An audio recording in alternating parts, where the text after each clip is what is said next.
happy Memorial Day weekend to you. Thanks for joining us here on Into the Absurd. I'm your host, Tina Brock, and I am joined today by poet, essayist, and fiction writer Carla Sarett, and we'll get to that conversation in just a couple of minutes. I want to take a very quick opportunity to just thank everybody for joining us here on Zoom or on Facebook Live. Happy weekend to you. I hope you're enjoying. It's very rainy here in Philadelphia, but I hope around the country and around the world, people are getting a lot more sun and able to get out and celebrate with family and friends. I want to thank Erica Holscher and Bob Schmidt of the IRC team here for making all of this happen.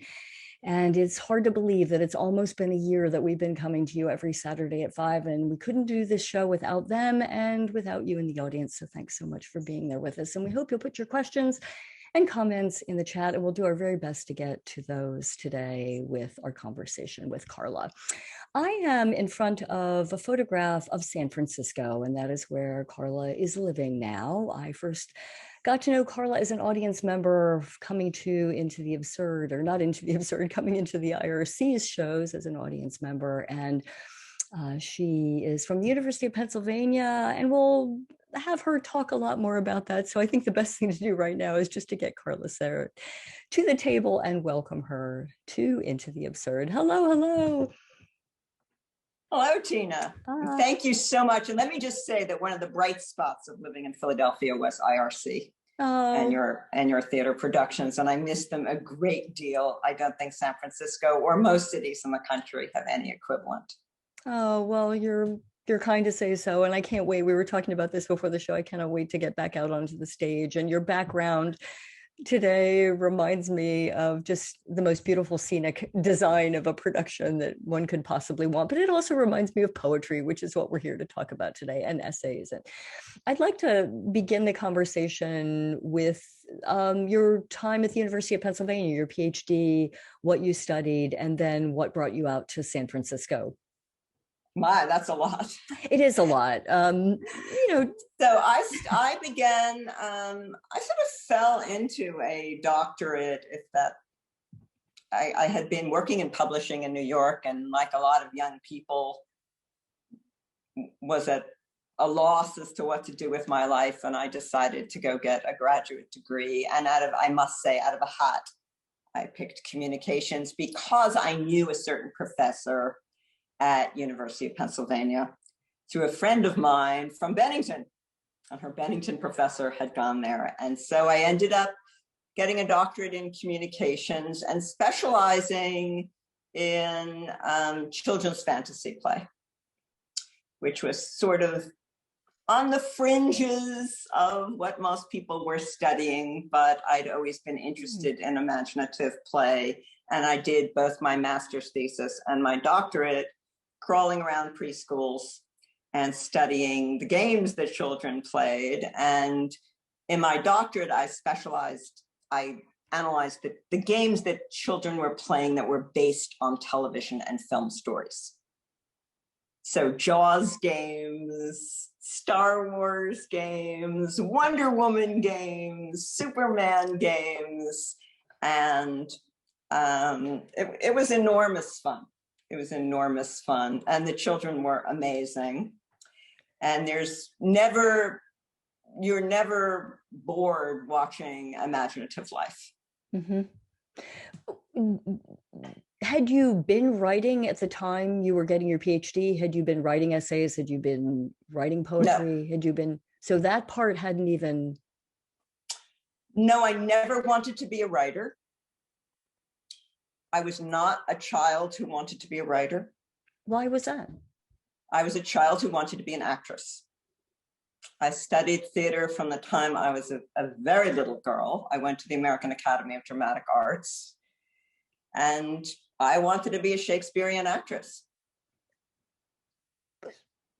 So when did that detour happen? I think I went out to Los Angeles. I went to UCLA, did some theater out there. And I sort of realized that the classical theater world that I had imagined really didn't exist that way in America. It really wasn't like you could just go and apply for a job and it didn't seem very realistic. So I began to sort of develop plan B. And I've often said to young people, life is often what happens when you start thinking about plan B. Mm-hmm. Was it that you felt that it would be hard to make a living at it, or in the classical I thought realm? I wasn't good looking enough for television and film. And I wasn't particularly eager to become better looking. You know, to do those things that women do in order to become more glamorous. It's not at all that I felt insecure about the way I looked. I just know there's a very big difference between the way you look in real life and the way you look on camera. Mm-hmm. And that in order to get some of those roles in film and television, I was going to have to get involved in the world of appearance. Mm-hmm. And I can't say that I'm a radical feminist, but I am a feminist. And I didn't really want to get involved in the world of the body and appearance in that way. Mm-hmm. And I could see that that was going to lead me there. Mm-hmm. Now, at stage, of course, it is different. And you don't have that same level of involvement, but I really probably lacked the way to think about how you would approach doing classical theater in America. I don't think I actually even had a roadmap of what you would do. So, but that had a permanent effect on the way I think about language and the way I think about writing. I think it is the biggest influence on me. The time you spent acting. Okay, right. Because you've talked a lot about, or in our preparation for this, talked how film and television have so influenced your writing. And I guess I'd like to know,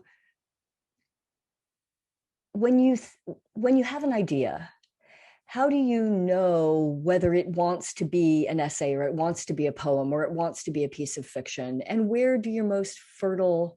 Well, let me start with that question. Yeah, I think that's very interesting, because I started writing fiction after my mother died. And I hadn't wanted to write fiction. I had thought I might start writing some sort of journal, or maybe a memoir, or maybe a family history, something like that. But what emerged was fiction. And I think you know you're writing fiction when you're mostly writing dialogue. Mm-hmm. When you see it in scenes, when you see the scenes happening and they have a certain structure, and you can feel that 3-act structure happening. And I think 3-act structure even happens if you're writing a 1,000-word story. I will still think about it as having 3 distinct acts. And I do love writing dialogue. I act out all the parts. And if someone's making a joke, I'll laugh. And no, I love writing dialogue. But that is very, very different from the world of essays or the world of poetry. Because essays are not about speech and acts and dialogue. They are a different thing. They live in a different world. You can have dialogue in an essay, but it's not primarily about that. So you have to have some more overriding idea. And then it's a much more conscious process. We talked a little bit about how a lot of your poems they find themselves on buses, or they take place on buses. Were you on a bus when you thought about it? When you thought about, and I want to get to reading a couple of them later on in the show, but for instance, one of your poems is about a bus ride in the evening. Were you on the bus when you thought about that, or does it happen later and then you go back to that moment? You know, since a lot of my poems are describing things that took place a very long time ago, when I certainly wasn't writing, it's not like the idea for the poem came to me on a bus, but it is often the case that because I do love taking buses, that ideas will come to me. I'm not somebody who carries a phone. I try not to carry phones with me. I try to actually experience rides as rides and let ideas come to me. So it is true that sometimes on another bus many years later, I will remember other rides and other days. But it is a rule of mine not to be at the mercy of myself, as a lot of people are. You've talked a lot about how meditation influences the writing or your writing or poetry. And I wonder if you could let us know when did that union become clear for you? I took up meditation after my husband's death. He had died at the end of 2018, very shortly after we'd moved to San Francisco. So there I was alone in a city. I really didn't have friends in the city. I'm not the kind of person who goes to groups or wanted to do that kind of therapy. So I took up meditation as a way to, I guess, reorganize my brain. And it became a very important part of my creative development. I began to experience life, thinking, memory, grief, loss, happiness in a much more immediate way. And I do feel that poetry is the language of those immediate feelings. Even if you were talking about an experience that happened 20 years ago, poetry is about the feelings that were really immediate at that time. So when you say, did it happen to me on a bus? No, it actually happened to me in meditation. And then those very immediate feelings began to flow through me in a very natural way.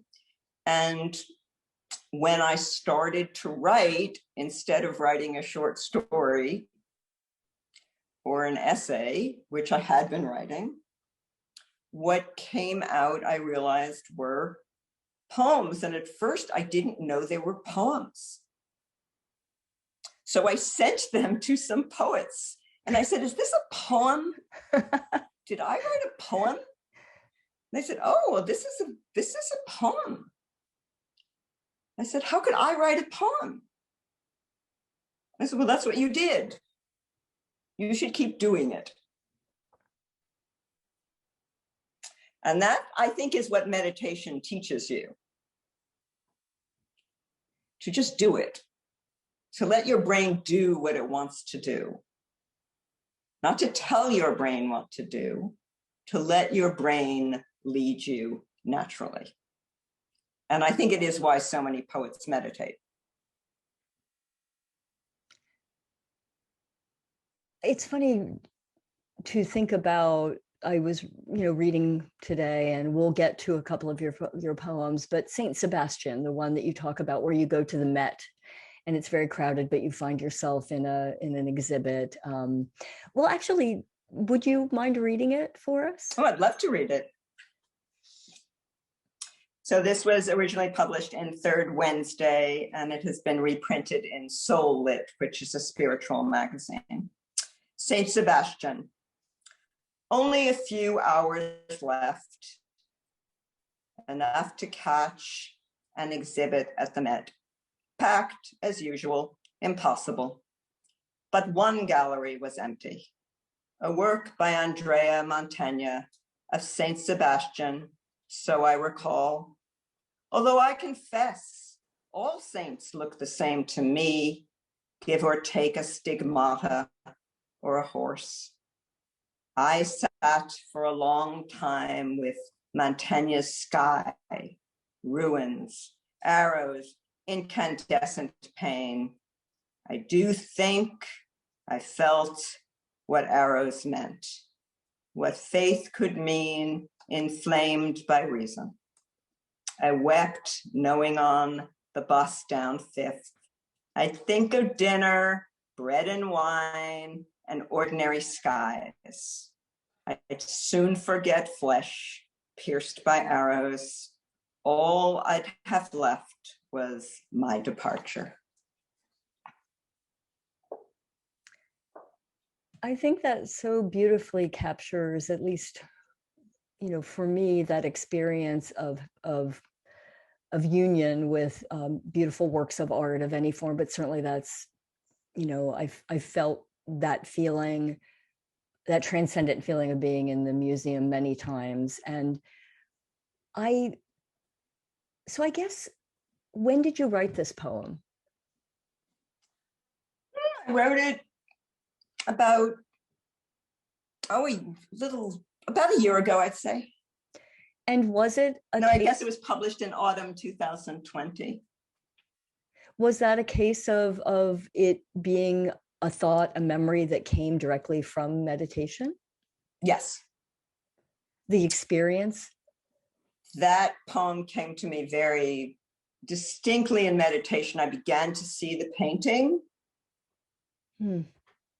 which I had seen in dreams over the years.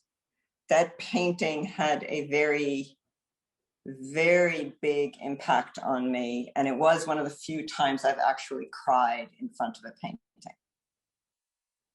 I love paintings. And from the time I was a child, I always had a very, very strong response to painting. And I loved painting as well as a child.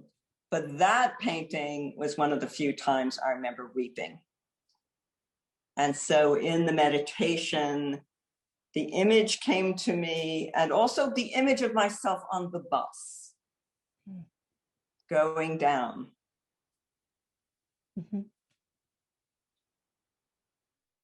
So it comes in that way. But what comes to you most of all in the meditation is the emotion that you may have forgotten. In other words, you may remember the painting and you may remember the bus ride, but we tend to get very murky about why we were crying, what it is, and that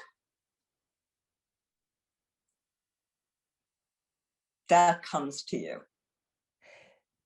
So do you feel that it sounds as though this process for you in writing poetry is a very different one than what Completely. happens when you're writing? So do you find yourself in phases where you are spending more time, like for instance, since 2018, are you spending more time writing poetry now? Do you get in is it just directly tied to your meditation, and so your output is linked more specifically to that? Interesting question, because the first things I did after my husband died, I did write The Looking Glass. I did write this novella.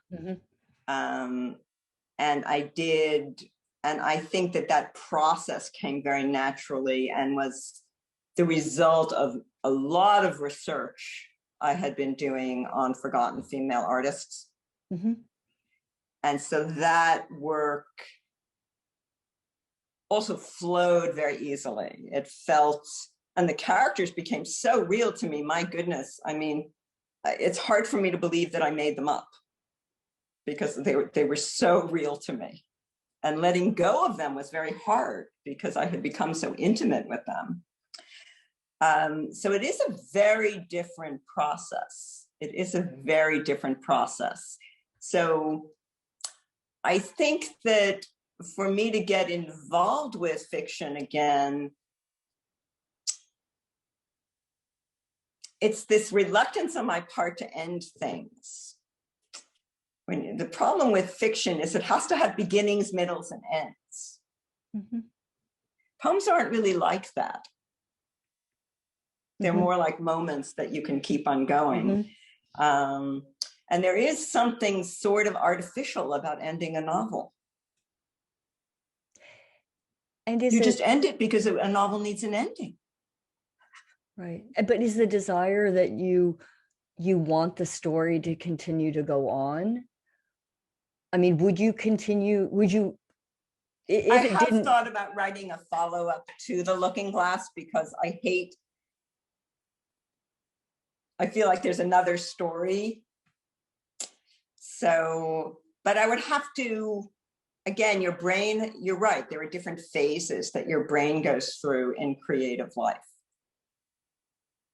And so you would have to then re-immerse yourself in the world of structure. Mm-hmm. Theater, fiction, they're structured. They need acts, they need peaks, they need valleys, they need structure. Essays and poems are not like that. They need turns, but they don't really have that same, I must have a middle.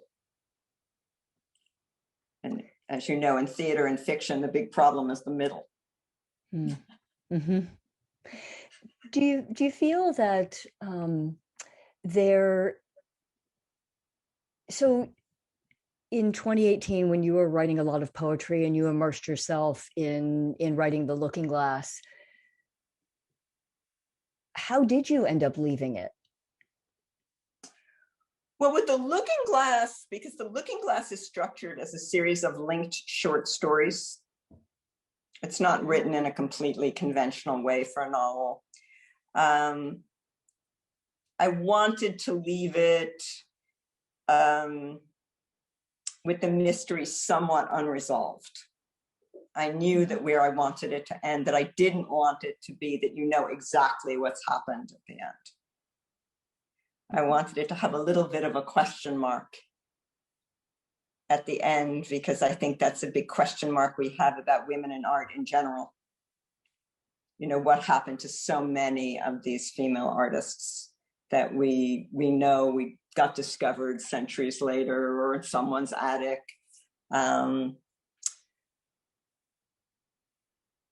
But it was very hard to leave it.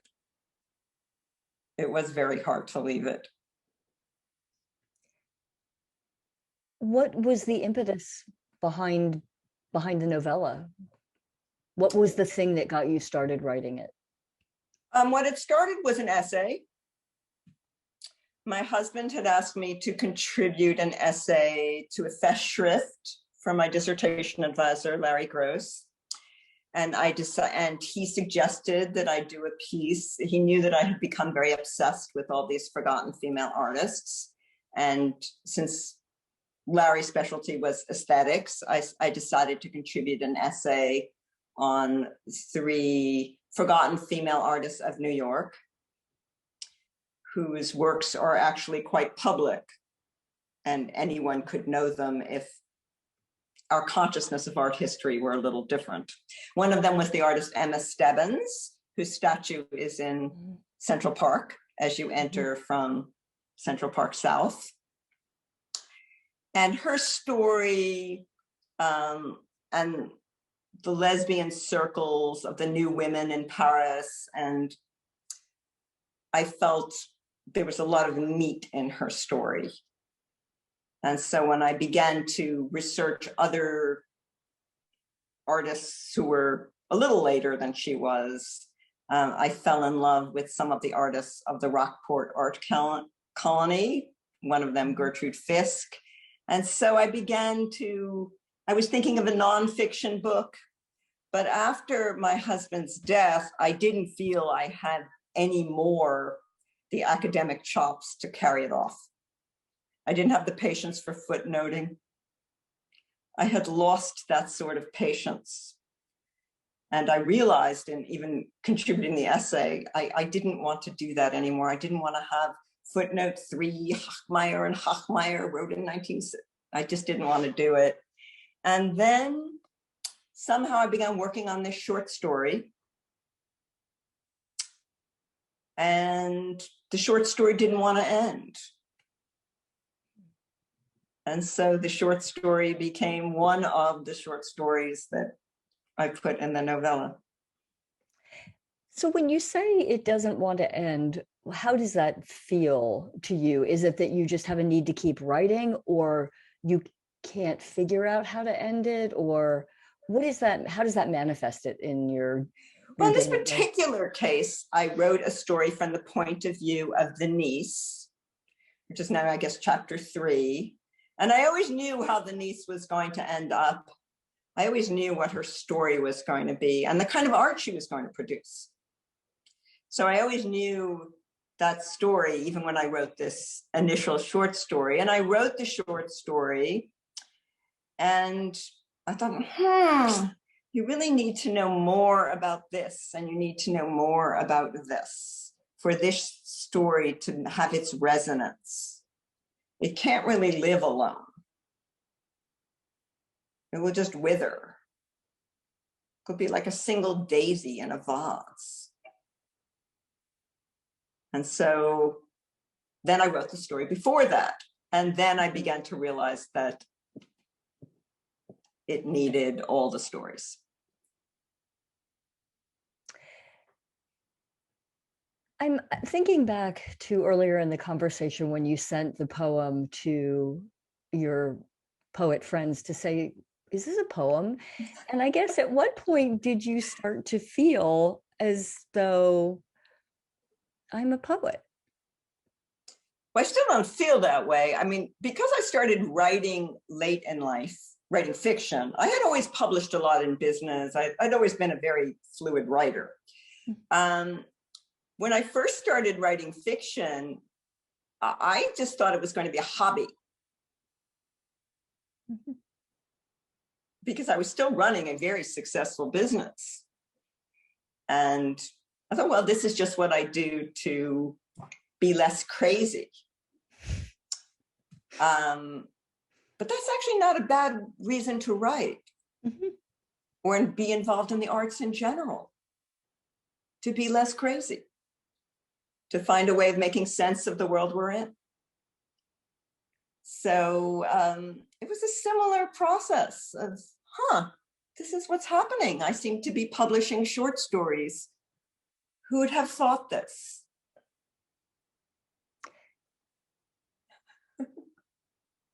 Well, I love what you said earlier about just let the mind do what it needs and wants to do, and it will take you there, right? It will show you exactly where you need to go. And I think that's so true. I love the concept of how meditation has informed, not only connected you with these images and ideas and things that happened in your life, but that it is a tool, loosely used, to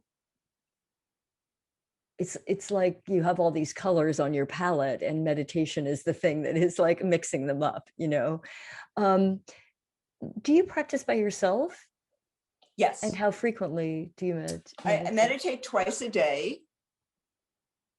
I do a half hour at the beginning of the day,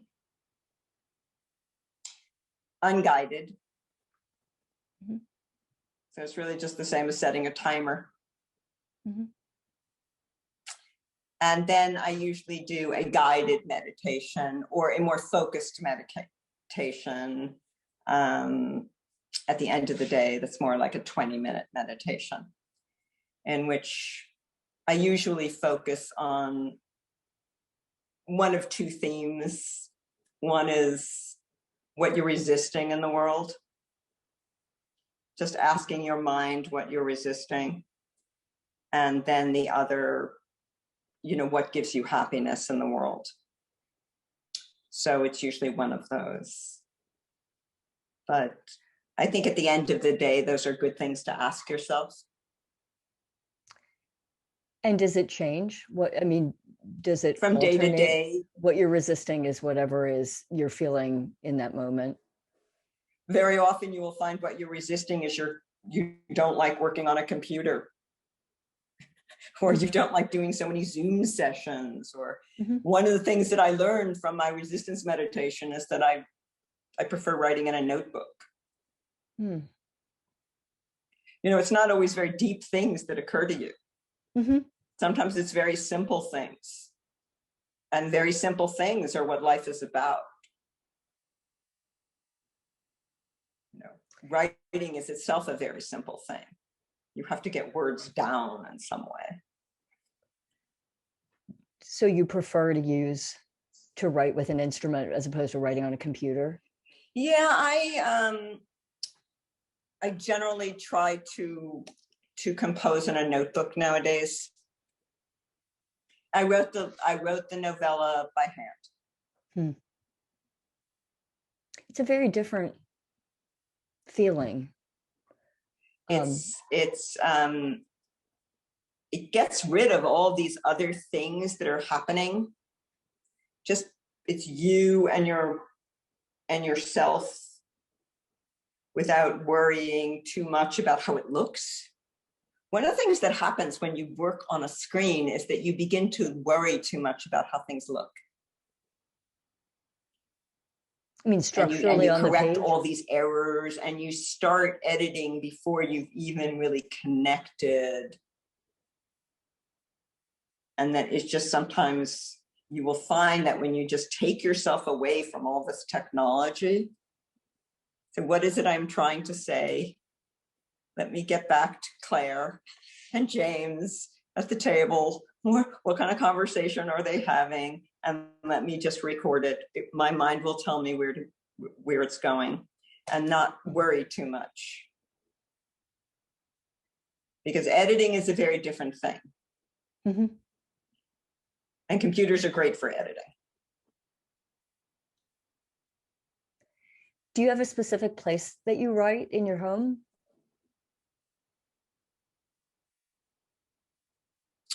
Yeah. I typically do like to work in kitchens or something like a kitchen. And does it need to be quiet? Yes. I'm not a multitasker. It also has to be completely neat. Mm-hmm. I can't have a door open. Mm-hmm. I can't have a dish anywhere. Everything has to be very... like a blank space. Everything has to be a blank space. Mm-hmm. Yeah. Even though I love music and music is very important to me, I cannot write with music. And I don't understand people who say they write with music. It's a really foreign concept to me. People say, oh, I put on Chopin and then I write. I'm thinking, if I put on Chopin, what I'm going to do is listen to Chopin. I'm not going to write. So that, and I know a lot of people do write with music. So that's... Yeah, it's interesting the circumstances under which the creativity flourishes. I mean, none of us live in a completely silent world. So what we call silence nowadays isn't really silent. But I like it as silent as I can make it. Yeah, no, I hear you. I definitely. Do you feel San Francisco, just as a landscape, as a city, are different things coming up for you because of that location than, of course, I guess you did most of your writing in San Francisco, so the writing is really happening. I'm just wondering of the differences in the two cities. San Francisco has not implanted itself imaginatively in my creative mind. I have very few poems that are really... I have a lot of short stories about Philadelphia. And New York. Many short stories about Philadelphia. And Philadelphia is just a very active part of my imagination. And New York is a very active part of my imagination. Even though the poems have been written here, there aren't that many. There are a few, but there aren't that many that are as concretely situated in San Francisco as you would expect. As you would expect. I haven't really fallen in love with the city in the way I fell in love with Philadelphia. Also, how many years has it been? Just a couple, right? So yeah, it's also, I mean, it's just where your brain connects, and yeah, it's interesting to me. I mean, I do have some that are in San Francisco, but I keep waiting for that more romantic feeling when I look at the Bay Bridge, and I love cable car didn't make you want to write a poem today, Carla. exactly. and I have bought books of San Francisco poetry to kind of stimulate me, but you have to go where your mind goes. Yeah. Mm-hmm. You have to go where your mind goes. Yeah, here's a question, a couple of questions here. When you're writing a story, do you know where it's going, or at least where at least what the ending is? No. I think that sometimes I think I know where it's going, but I am more often wrong than right. So I will think I have a very clear idea of where the story is going, and then the story will surprise me, and I realize, oh, the story is not going there. In fact, it's not even what I thought it was about.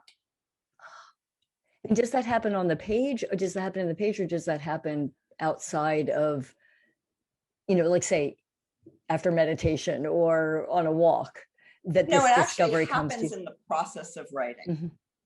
Writing is similar to meditation in that your brain becomes very, very focused. Mm-hmm. And it becomes, when you're writing the story, you are in the story. You are with that character or that landscape. And you thought you were writing a story about, and then it turns out that is not what you were writing the story about. Mm-hmm. And the writing will tell you where the story, what it's really about. And I would say that happens more often than not. But I think it's good to know where you're going. Now, there are people, novels are different, because you do need to, in a conventional novel, it does need to have a more organized plot.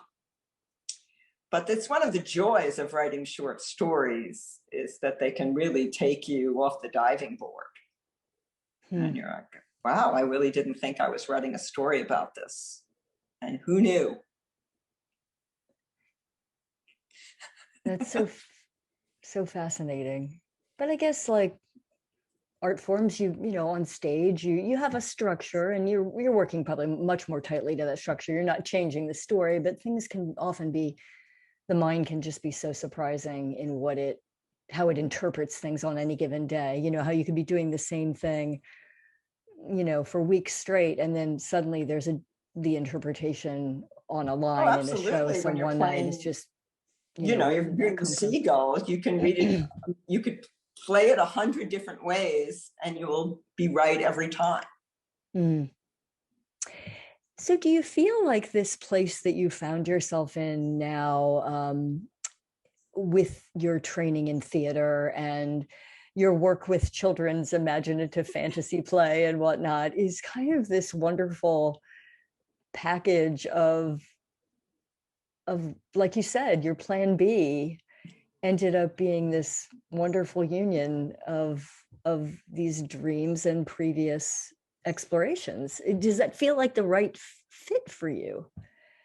Writing, as soon as I started doing it, felt very natural to me,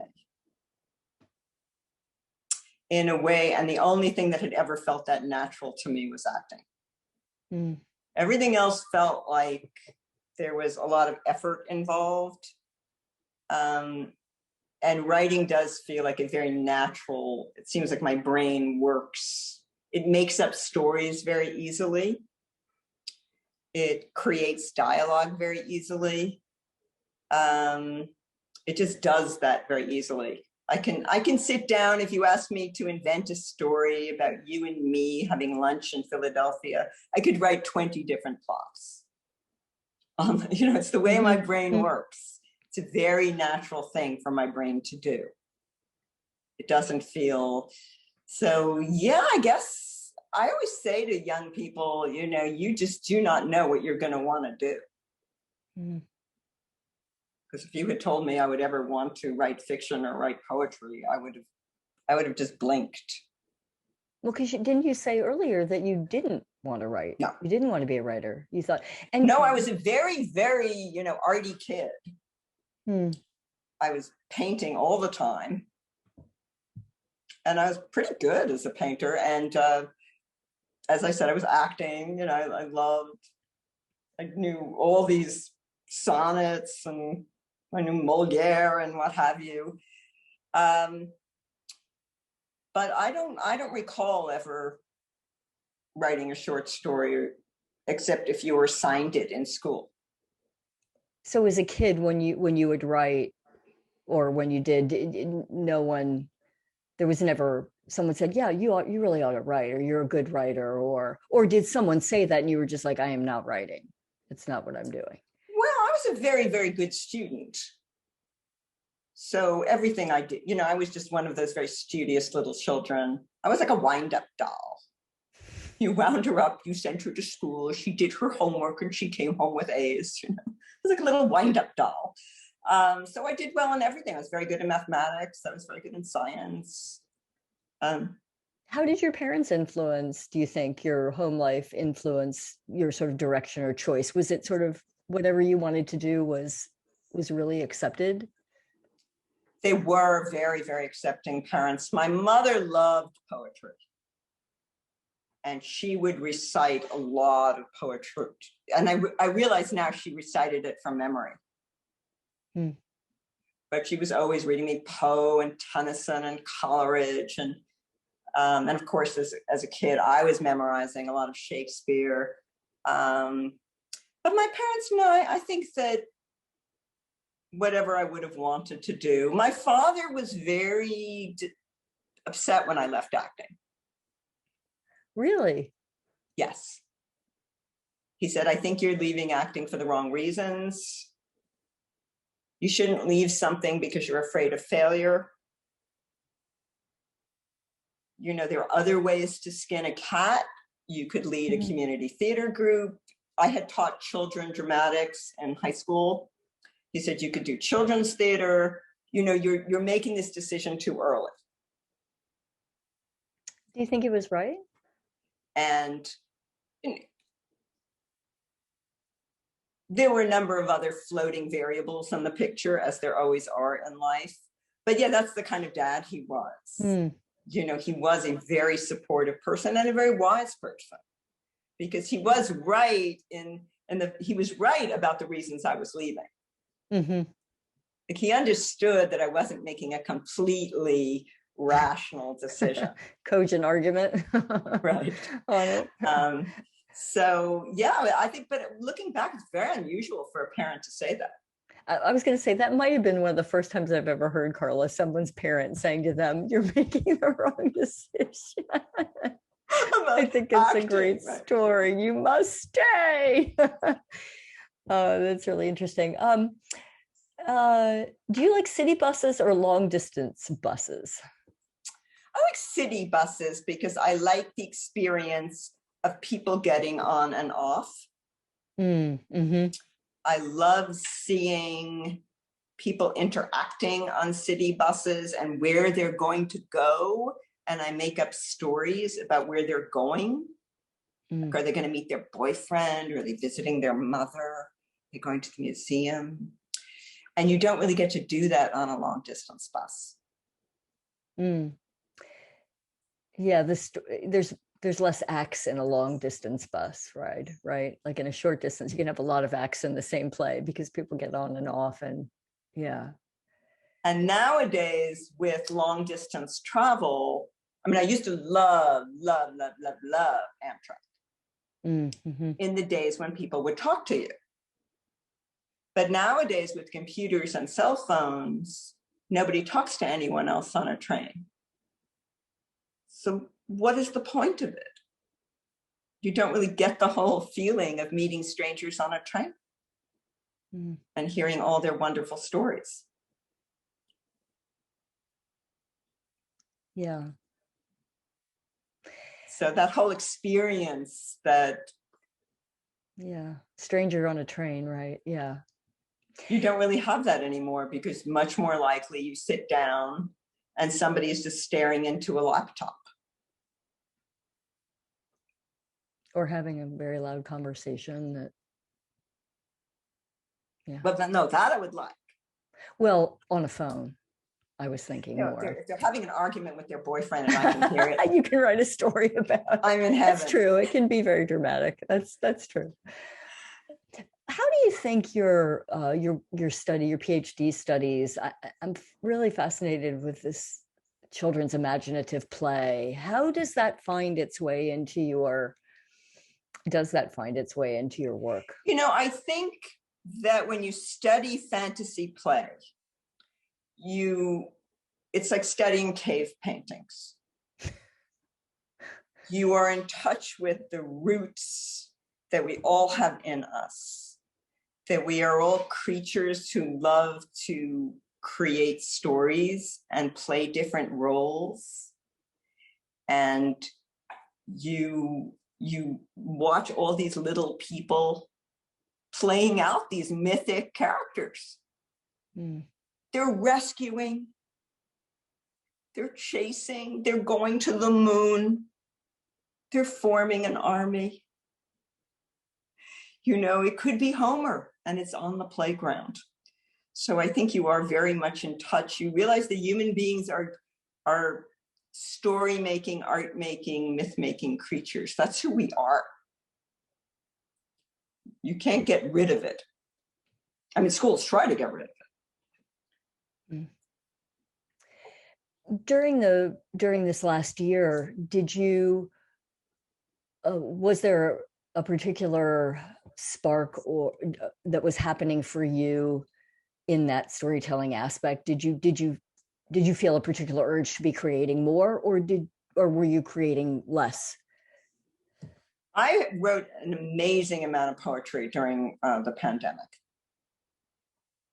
So I would have to say that for me, because I do well when I'm with my own brain, and there wasn't a lot of interruption, for me, it was an intensely creative period. It's a sad period. This is the first time in my life I've ever been alone. But it was a very creative period. Very, very. Surprised. I mean, I'm sort of surprised at how much work was produced. And could you feel that when it was was there something happening internally that you could, that you were aware, or was it just one foot in front of the next, and then at the end of the year you realized you had this enormous body of work you had created? Was there a feeling attached to it that told you that it was going to be very voluminous? Well, I think one thing I've learned in meditation is that life happens 1 second at a time. So you just wake up and you do what that day has for you. And so I haven't been looking backward or forward. I just look at what's happening that day. Mm-hmm. And now I sort of, now that I have enough for a poetry manuscript, now I am quite taken aback at how much was produced. But in the moment, I'm just writing. I'm just doing it. It's hard to express.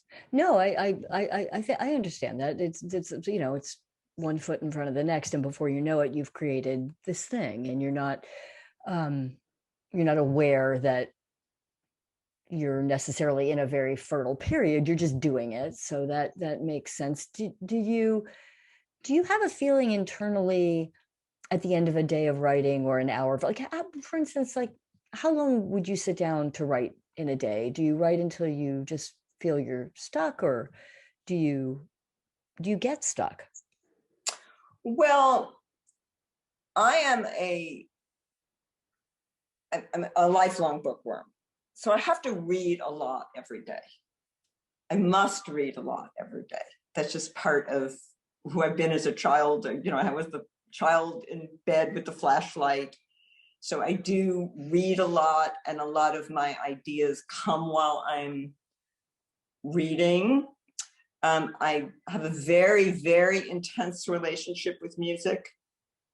It's very, very strong. It's very, very emotional. So I do have to listen to Bach every day at some portion of the day. And then I am a person who always has had a lot of, how can I put it, intellectual curiosity. So there's always something I'm trying to learn about. As a kid, I was a rock collector. You know, there's always something I'm trying to learn about.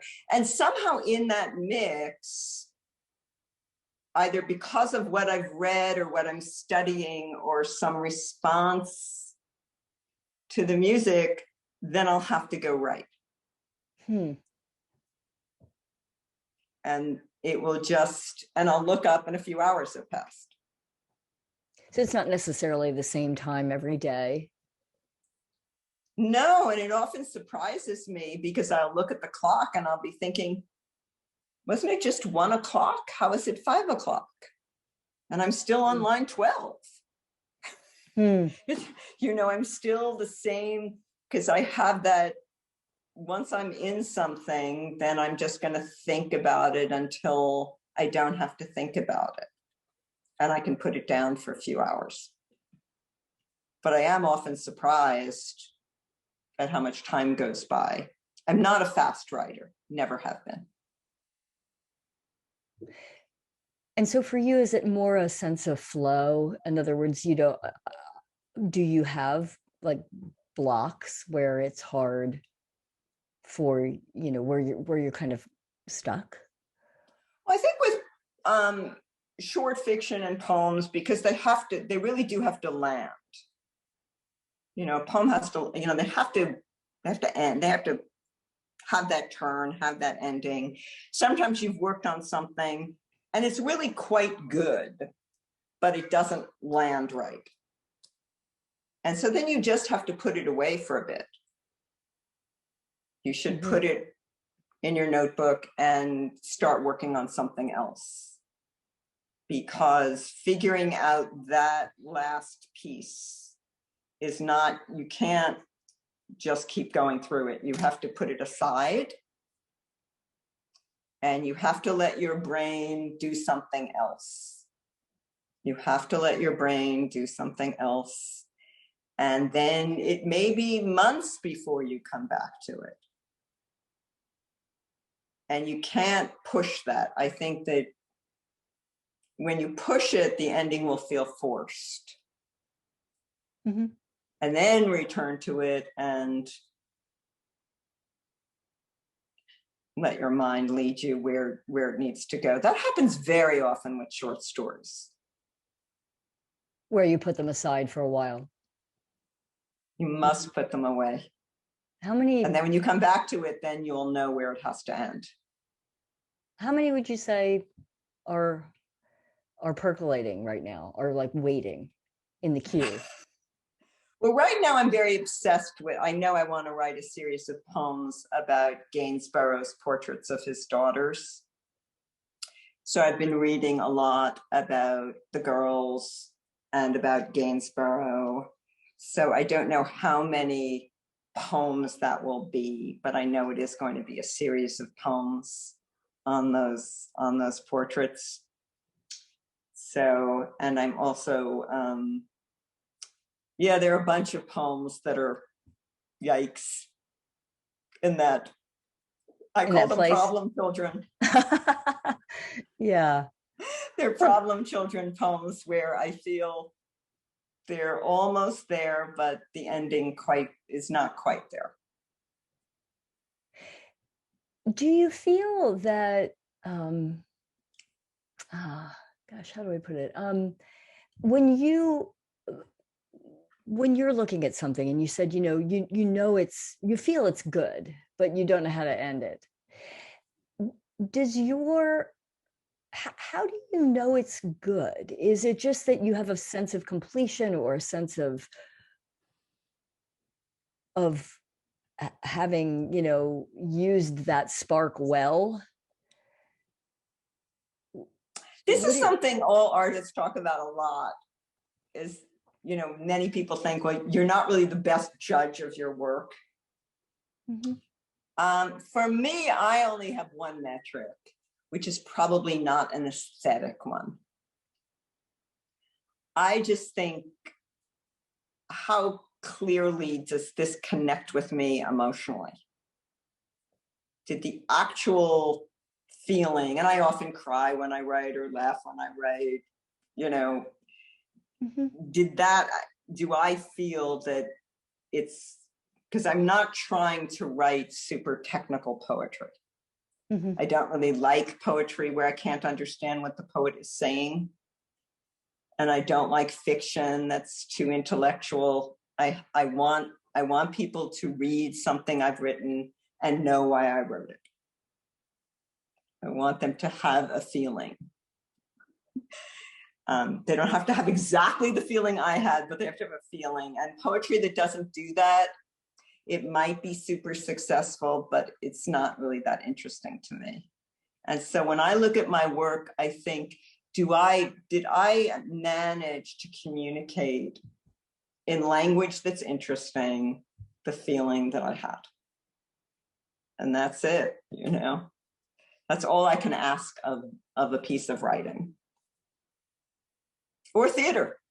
Right. Well, I definitely feel that in so much of your writing, that is an experience. Like, you'll write about something, say, for instance, your trip to the Met and looking at a painting, and then, being on the bus and thinking through that and thinking, oh, wow, I've had not that same experience, but that same feeling. I had that feeling. I had that experience. Your poem, Run, Sally, Run, about when you were, a youngster in school, and they asked you, what do you think happened here in this picture? And you're like, that's such a wonderful, wonderful story that I wish we had time to tell, and we don't. But it's all just to say that I walk away with having had such a rich picture from my own emotional experience. And so I guess if it, that's the way, the way to measure it, that other people are being touched in that way.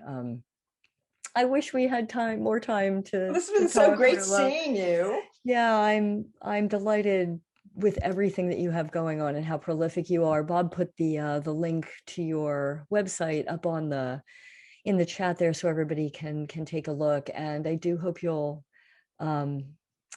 stay in touch and let us know how your novella is doing and everything that you have. I'll definitely announce it. I'm gonna have a book cover, so. Well, I would love to have you back on to talk more about how things are progressing in the years to come. And thanks for sharing. And I miss your theater group. Oh, well, we miss our theater group, but this has been our way of really getting, having conversations with people that we normally wouldn't have been able to do because we're so busy making theater, and making theater is great and we'll do it. But now we just get to talk about all the stuff that goes along with it. So thank you so much for being here and sharing your stories. And thank you.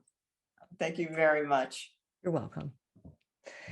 And thanks to all of you for being here with us today. And we have next Saturday, June the 5th, Tom Nichols is going to be on the show. Tom is an author with over 15 books published. He has been in Philadelphia for many years, both as an architecture critic and also as a theater critic. And he's got a couple of books, and I put them down here and I want to tell you about them. Oh, there they are. His latest one, From Mother Divine to the Corner Swami, Religious Cults in Philadelphia, published in October of 2020.